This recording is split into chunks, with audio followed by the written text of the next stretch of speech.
आप देख रहे हैं नेताजी.live। जैसा कि आप जानते हैं, हमारे चैनल के माध्यम से हमारी ये कोशिश होती है कि हम आप तक आपकी पसंदीदा नेताओं के दिए गए वक्तव्य और भाषण को आप तक पहुंचाएं, वो भी असंपादित। जी, कांग्रेस की पहली लिस्ट आई है, इस पर आपकी क्या प्रतिक्रिया है?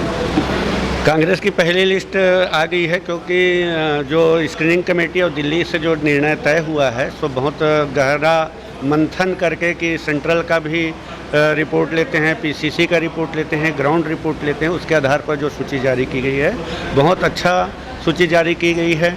और ये जितने भी सूची में जो नाम आए हैं बिल्कुल वो विनिंग कैंडिडेट है, ऐसा मेरा मानना है।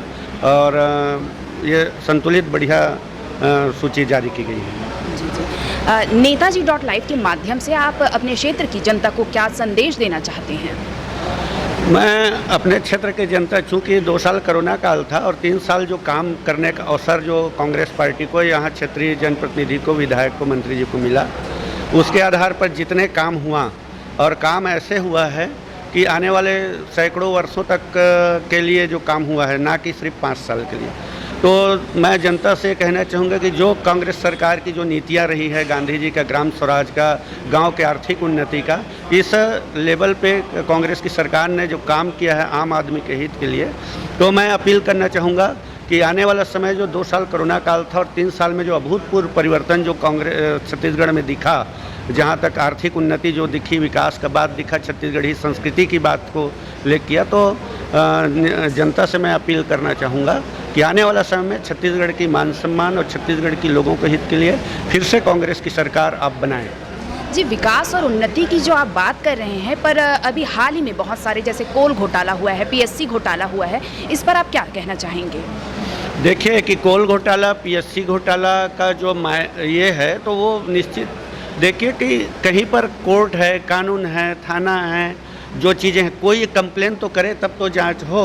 कहीं पर न कोल घोटाला हुआ है, न कोई इतने दिन तक ईडी ने जांच किया, कहाँ पर कोई किसी का चार्जशीट हुआ तो किसी के ये कर पाए। तो ये सिर्फ लोगों को भ्रम फैलाने के लिए कि लोगों का कांग्रेस की सरकार को बदनाम करने के लिए एक मतलब इस तरीके से बात कहा जा रहा है। कहीं पर कोई पीएससी में माननीय मुख्यमंत्री जी ने कहा कि अगर एक भी घोटाला हुआ है तो आपने कंप्लेन करो, हम जांच कराएंगे, जो दोषी होगा उसको सजा मिलेगी। इसमें जी, छत्तीसगढ़ की जनता और महिलाओं का खासकर ये कहना है कि आपने कि कांग्रेस की सरकार ने बहुत झूठे वादे कर वो इस सत्ता पे आई थी, तो इस पर आप क्या कहते हैं? देखिए, 36 घोषणा वादा किया गया था घोषणा पत्र में, जिसमें कि 36 का 36, उसके अलावा जो चीज़ घोषणा में नहीं था वो भी पूरा किया गया है। तो कहीं पर ये इस तरह की बातें बेबुनियाद बातें हैं। हर जो घोषणा पत्र को अगर देखेंगे तो पूरी की पूरी कोई भी इशू है वो नहीं छूटा है। जी, भारतीय जनता पार्टी पिछले बार 15 साल तक शासन कर रही थी, लेकिन इस बार आपको क्या लगता है कि टक्कर जो है कांग्रेस और बीजेपी में किस तरह से होगी? मेरा मानना है कि बीजेपी का कहीं पर मैदान में नहीं है, इसलिए क्योंकि मैंने पूरे समय में देखा है कि बीजेपी कोई भी ऐसा मुद्दा नहीं उठा पाया।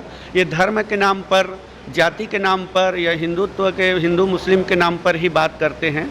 इनकी सारी राम की बात है तो राम वन पथ गमन बन गया है, गाय की बात बनी तो गौठान की बातें बन गई है। सारी मुद्दा विहीन है बीजेपी, कहीं पर इनके पास मुद्दा नहीं है और ये मुद्दा विहीन मैदान में उतरे हैं, तो इसका प्रतिफल कांग्रेस को मिलेगा और जनता समझ रही है। जी, गृह मंत्री ताम्रध्वज साहू पर ये आरोप लगे हैं कि उनके ही शासन का मतलब कांग्रेस की शासनकाल में बहुत सारे आपराधिक मामले हुए हैं, जैसे कि बीरनपुर में हत्या या महिलाओं के साथ रेप, चोरी, डकैती। तो लोगों का कहना है कि वो अपने ही डिपार्टमेंट को सही से नहीं संभाल पा रहे हैं, इस पर आप क्या कहते हैं? देखिए, ये इतनी बड़ी जनसंख्या वाला हमारा प्रदेश है, बीरनपुर की बात हो या अन्य कहीं पर बात हो, बीरनपुर में जो घटनाएं घटी उसको बीजेपी वाले लोग ही सांप्रदायिक रूप देने का प्रयास किया गया है। लेकिन जहां भी घटना घटती है, जो चीज़ होता है उसकी जांच हुई है, उनके ऊपर कार्यवाही हुआ है। ऐसा तब होता जबकि किसी के ऊपर जांच नहीं होती, कार्यवाही नहीं होता। बीरनपुर में भी उनको मुआवजा मिला, उनको नौकरी मिली, जितने लोगों को जो नामजद थे उनको अरेस्ट किया गया। तो ऐसा कहीं पर कोई भी घटना, एक भी घटना जो छत्तीसगढ़ में घटी उसमें कार्यवाही नहीं हुई है, ऐसा कहना गलत है। बरागदा पुलिस प्रशासन और माननीय मंत्री जी ने संज्ञान लेते हुए भी सारे काम किए हैं। आप देखेंगे कि नक्सली बेल्ट में भी आप 300 स्कूलें खुल जाना, पहले बीजेपी के समय में स्कूलें बंद हो रही थी, अब हमारे जो गृह मंत्री जी और कांग्रेस की सरकार ने ऐसा निर्णय लिया कि अभी नया 300 स्कूलें खुली है, नक्सली आत्मसमर्पण कर रहे हैं, नक्सली पीछे जा रहे हैं। तो ये सब लॉ एंड ऑर्डर, कानून व्यवस्था, कहीं किसी छूट-फूट घटनाएं जाने अनजाने होती है, लेकिन ऐसा कहीं पर नहीं है। ये आरोप बेबुनियाद है। कांग्रेस की सरकार ने गृह मंत्री ताम्रध्वज साहू पर विश्वास जताया है और उनको पुनः उम्मीदवार बनाया है। तो इस बार आप किन मुद्दों को लेकर जनता के बीच वोट मांगने जाएंगे? देखिए, एकदम क्लियर है कि दुर्ग ग्रामीण विधानसभा, रिसाली नगर निगम, नगर पंचायत उतई या जनपद, जिला से लेकर ग्रामीण स्तर में जो काम हुआ है वो आप सबके सामने है। उन कामों को लेकर जाएंगे कि बड़े बड़े पुल पुलिया, स्वामी आत्मानंद स्कूल, महाविद्यालय, 3 बड़े कॉलेज, नगर निगम रिसाली का गठन, वहाँ 200 करोड़ का काम, और रोड की पूरी जाल बिछी है। सिंचाई, शिक्षा के क्षेत्र में सारी तरफ काम हुए हैं। इस मुद्दों को लेकर हम लोग मैदान में रहेंगे और आने वाले समय में जो जनता की मांग जो आएगी उसके अनुरूप आगे भी उनको काम करेंगे। इस बात को लेकर के उनको आश्वस्त करते हुए हम मैदान में रहेंगे और भारी बहुमत से चुनाव जीतेंगे।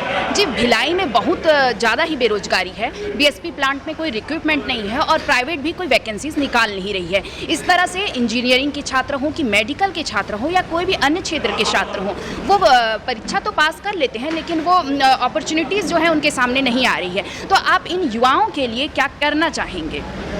देखिए, जहाँ तक युवाओं का बात है, आपको याद होगा, अच्छी तरह मालूम है कि नरेंद्र मोदी जी ने जो 2 करोड़ हर साल रोजगार देने की बात की थी वो तो नहीं हुआ। उल्टा जीएसटी जैसे कानून लाए जिससे छोटे छोटे उद्योग धंधे बंद हो गए। आखिरी में मोदी जी युवाओं को पकौड़े तलने तक की बात कही। लेकिन छत्तीसगढ़ राज्य में कांग्रेस की सरकार बनने तक रिपा योजना जो लाया गया है गाँव-गाँव में, वो रिपा योजना के तहत लोगों को रोजगार मिल रहा है। गौठानों में महिलाओं को रोजगार मिल रहा है, बेरोजगारी भत्ता मिल रही है।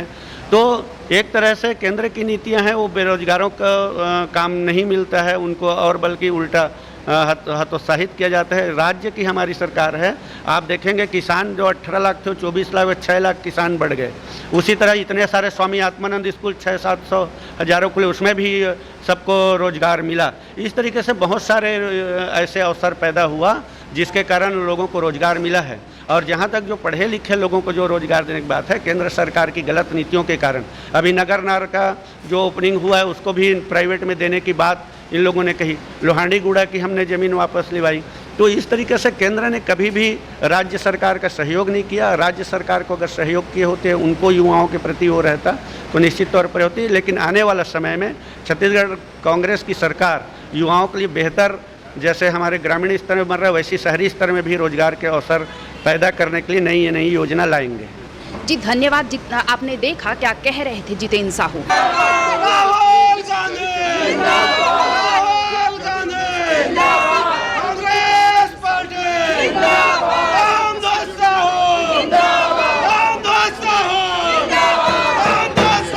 इसी तरह हमारे चैनल में बने रहने के लिए चैनल को लाइक करें, शेयर करें और सब्सक्राइब करें। नमस्कार।